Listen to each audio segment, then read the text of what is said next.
Leptospirosis is a bacteria that's often spread during periods of flooding. That's what I'm going to talk about, especially since there's been a lot of rain here in the Philippines lately. I've been keeping up on several articles over the past month or so talking about how the hospitals have opened up fast lanes to keep up with the number of leptospirosis cases, and they've been overwhelmed. Now, I read one article where it's plateaued, but there have been a lot of cases lately due to the rains and the flooding associated with leptospirosis. So, why does that concern you? The traveler, the tourist, the expat, the 1 week millionaire? Well, I'm going to talk about it during this video, okay? I have a playlist here on my channel with several videos that I've made out of personal experience. I think it's called Tropical Medicine and Diseases, what have you, or Tropical Survival. I have become sort of a tropical medicine / ailment / diseases expert just by living here in the Philippines. Contrast that to Thailand. I never got sick. I never knew about any of this stuff that I've put out on this channel. I learned all of it by living here. The Philippines is a very densely populated place. You got the rainy season. There's a lot of livestock here, and what term we want to put on it, it's a developing nation. I hate using that term, but that's the best way to describe it. You know, there's issues with just basic services like sewer, trash, flood control, stuff like that. So with all that said, let's cover leptospirosis, and so I can add this one to my collection on this playlist. Now, I'm not a big fan of this Google AI overview, but when I looked at this one, it actually sort of was what I was looking for.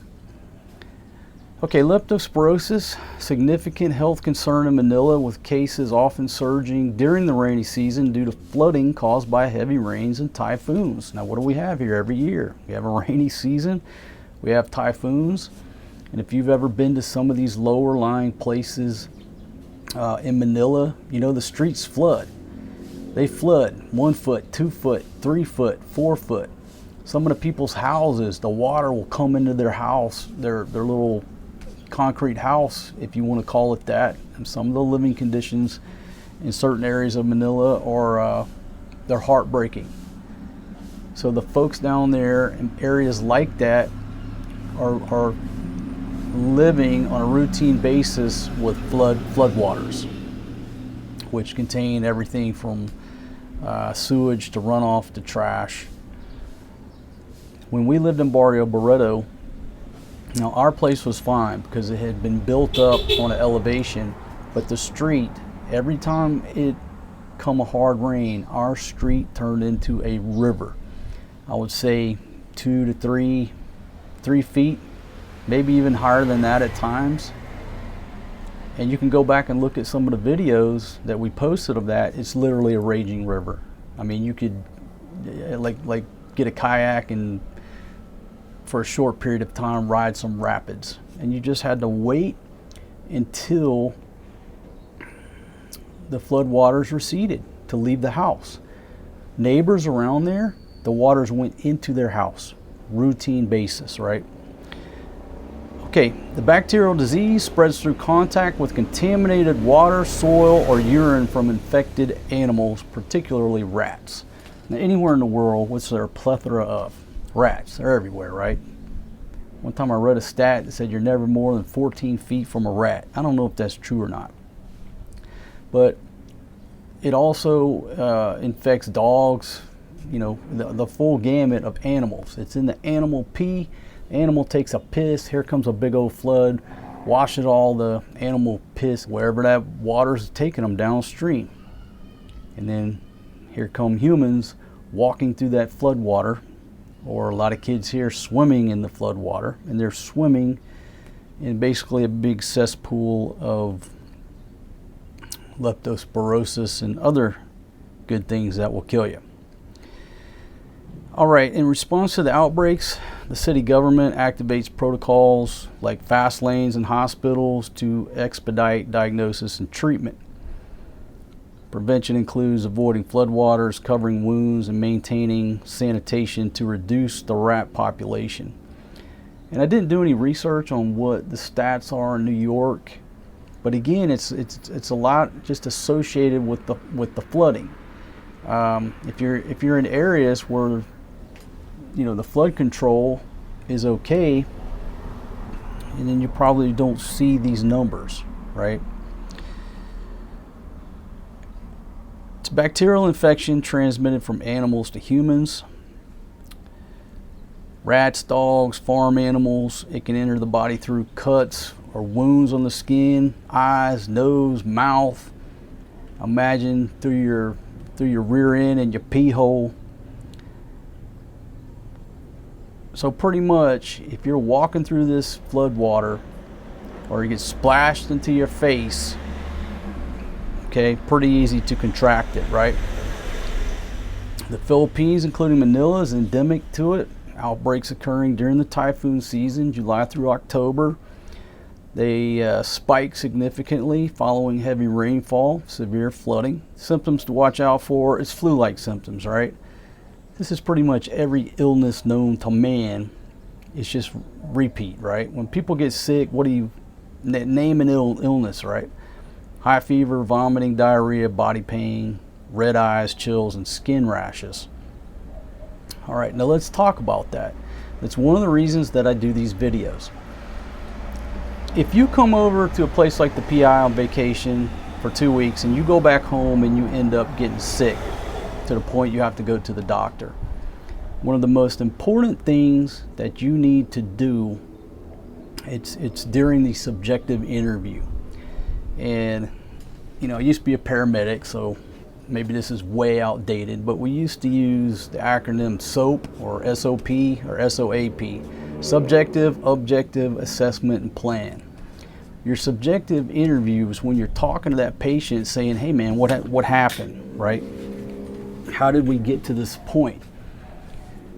So if you show up at the doctor and you've got fever, vomiting, diarrhea, body pain, red eyes, chills, and skin rashes, there's 1,000 causes. There's 1,000 illnesses, bacteria, viruses, that's the symptoms. It's very important that you explain to the doctor exactly where you've been, when you were there, how long you were there, the activities you were doing, so he can start thinking in this subjective interview, what do I need to rule out?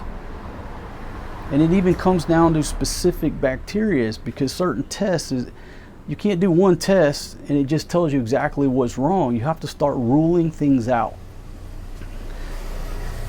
A perfect example is a girl came over here on vacation. She went back to, I forget, Norway, Denmark, Sweden, somewhere in there, got sick. She's getting low sick, as we say, in bad shape. The doctors, great medical care, I'm assuming, trying to figure out what's wrong. The girl ends up dying. Come to find out, she had rabies. But they were not thinking, let's rule out rabies. The girl shows up, she's in bad shape. They're going through their treatment protocols, but they never figured out, hey, this girl was in the Philippines and petting a puppy and letting the puppy lick food off of her fingers at a resort and contracted rabies. It's very important, the subjective interview. You're honest with your doctor. You tell them exactly where you've been. Now, when I was doing research for this topic, I saw cases where it happened in the US, where somebody went swimming up in a river or a stream, or they were at waterfalls, and then a few days later, boom, they're in the ICU battling leptospirosis. People go on vacation to places like Jamaica, they're at the waterfall, swimming, what have you, they get back home, boom, knocks them off their feet. In all of these cases, it's leptospirosis. Now, again, and I did put the disclaimer, I'm not a doctor and I'm not here giving medical advice. All I'm doing is giving you things that are points that you can discuss with your doctor where he or she can rule that out. You walk in there with this checklist. You watch all my videos and you say, okay, sir, I went to the Philippines or Southeast Asia for 2 weeks. This is what I did. I floated down this river in Laos, Americans say. Now I got these symptoms. Okay, I was swimming at some waterfalls in the Philippines. Now I have these symptoms. You need to be specific and write this term down. There's nothing wrong with saying write this term down. Hey sir, it was during the rainy season, and this dude on YouTube, who is not a doctor, said that I should tell you to rule out leptospirosis. Just write it down and show it to him. Why? Because it's the rainy season. There's a lot of flooding over there. I was swimming at the beach. I was swimming at some waterfalls, and now I have these symptoms. So maybe, not telling you how to do your job, maybe you want to rule out leptospirosis. See how this works? That's why I'm doing this. All right, what do you do if you're at risk? Avoid floodwaters. Check, got that. Especially if you have open wounds. I don't wear sandals or Crocs or anything like that anymore over here in the Philippines, okay?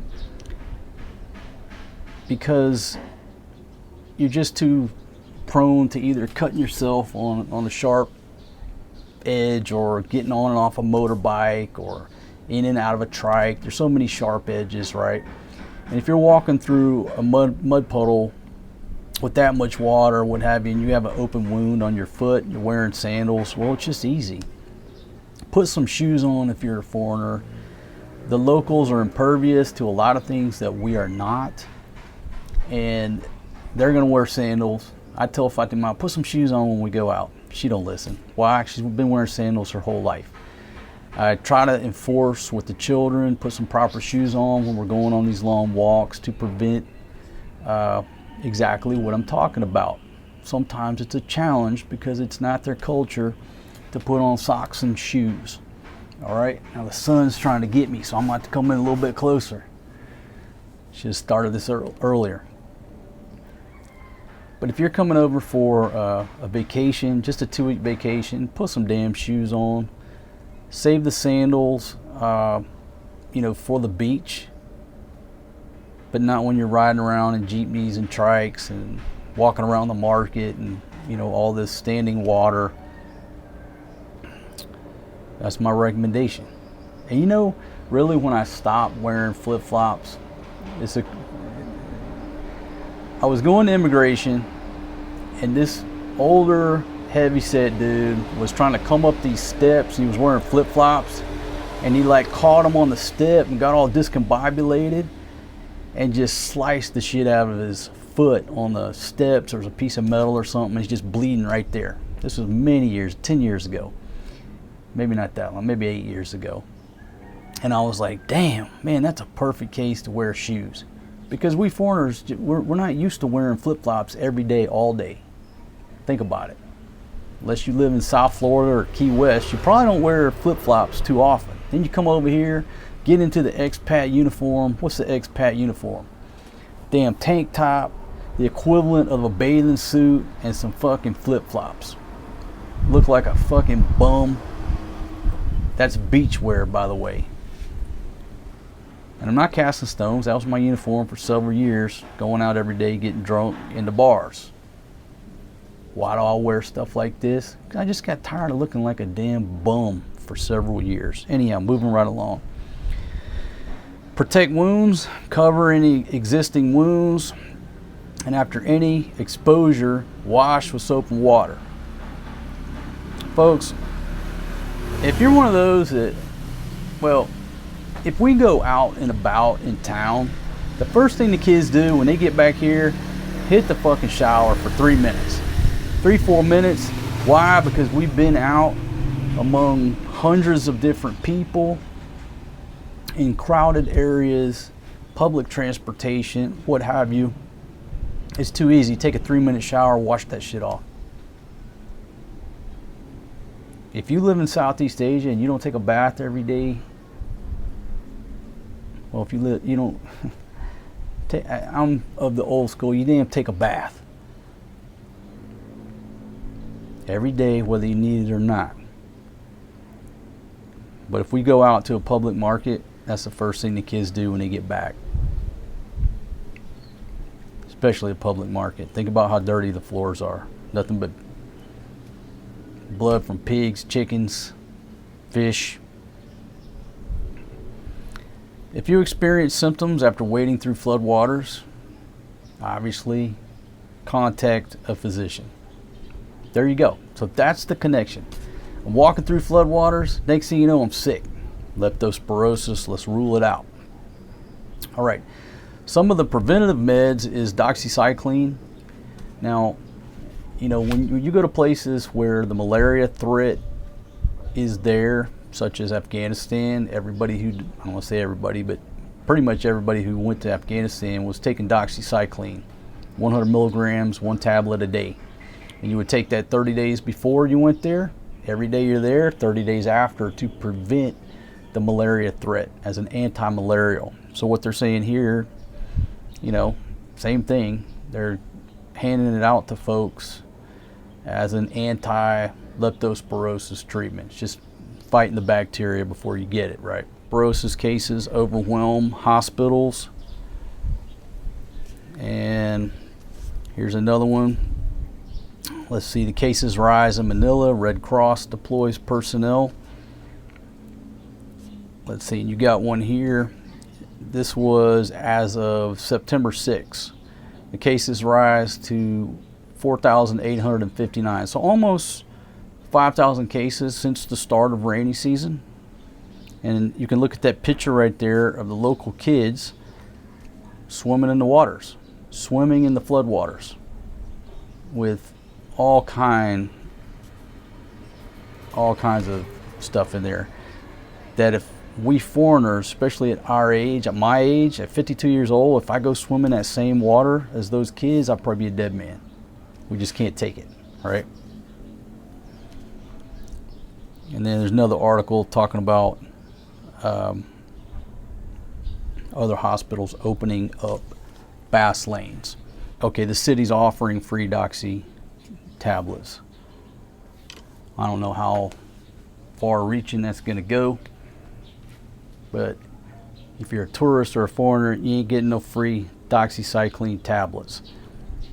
Here in the PI, you're supposed to have a prescription.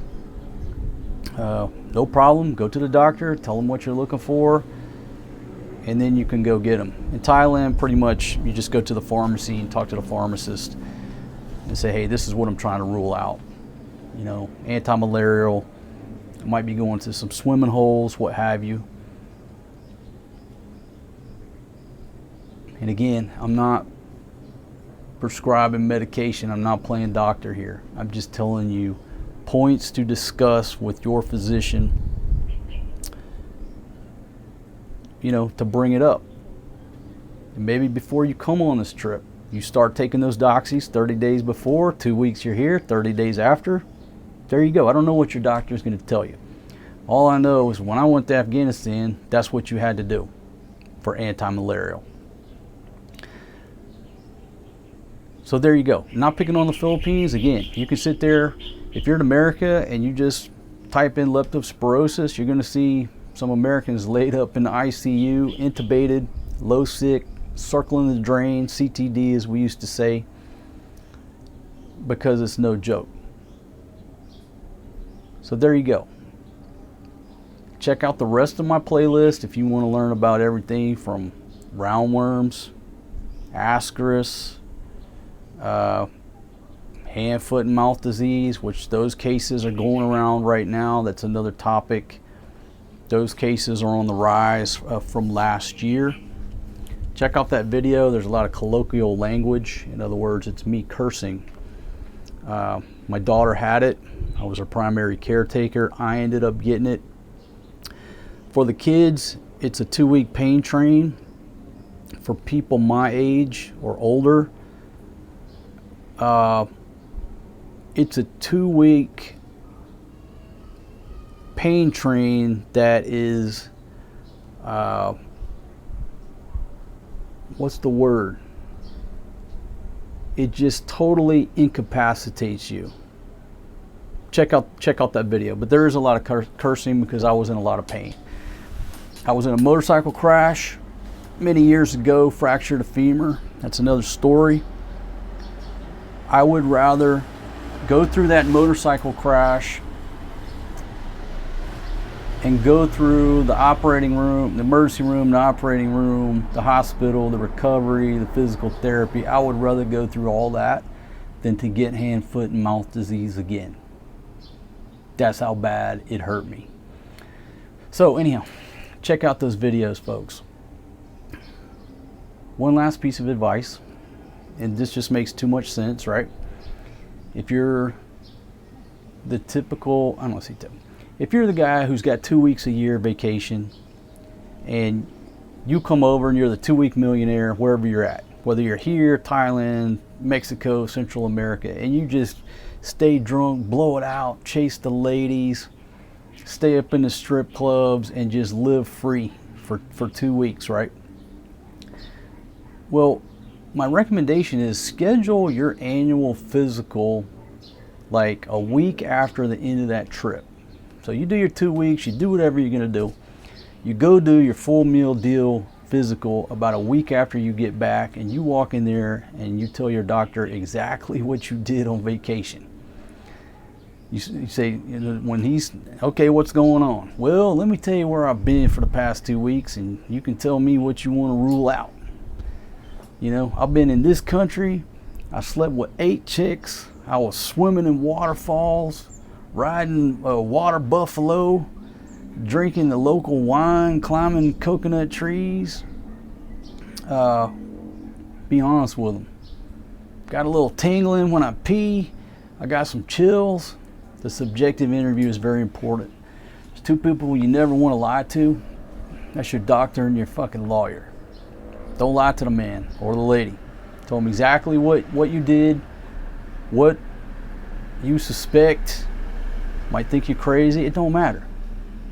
Let he or she decide what to rule out. Why? Because they're the doctor. I'm not. Dr. Google.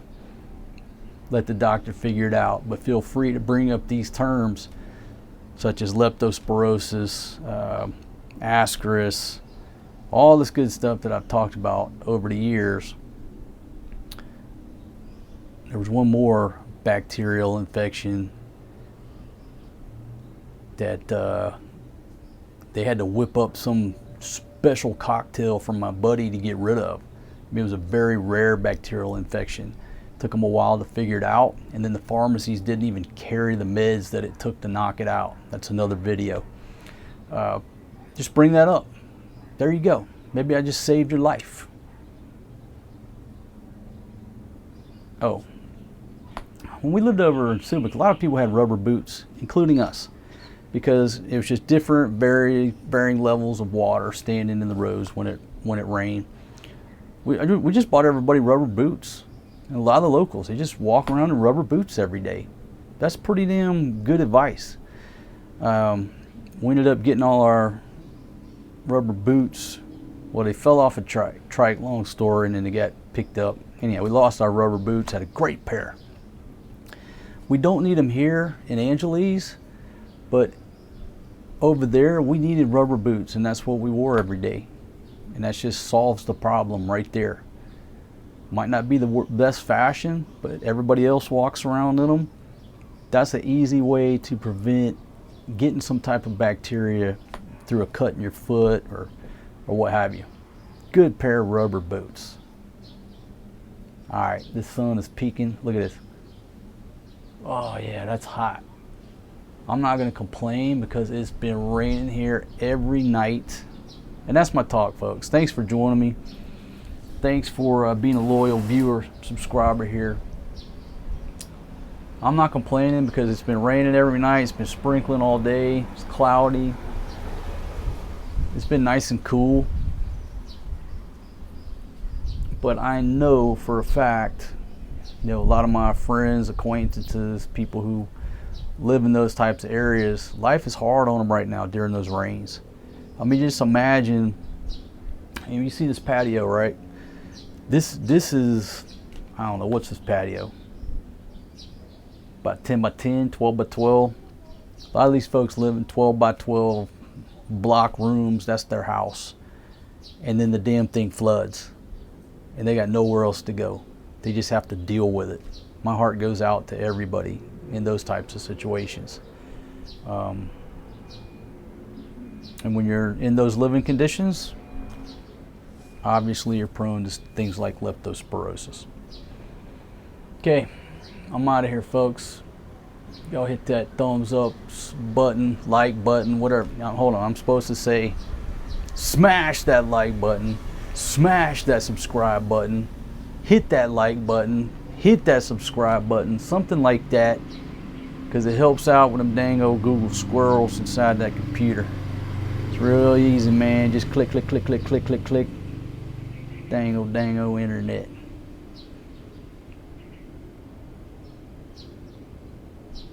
Damn, wish it was 1982. Life was much better back then. All right, I'm out of here. Good morning, Big Pumpkin. Would you like to say hello to everybody? Come around the back here so you can see everybody. Oh, Lord. Big Pumpkin looking beautiful.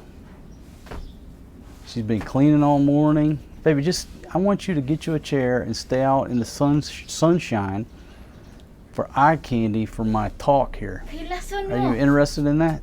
Baby, What's your topic today? I'm talking about leptospirosis. It's a bacteria that's spread during flooding. And since there's a lot of flooding here in the Philippines, baby, I'm out of that because I don't the hospitals in Manila are opening up fast lanes. They've sort of been overwhelmed by the number of leptospirosis patients. And it's a bacteria that's spread through the urine of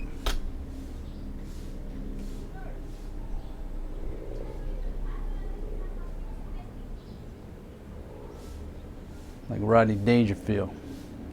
No respect. No why she don't want to listen to my 1 hour talk about leptospirosis. My gosh.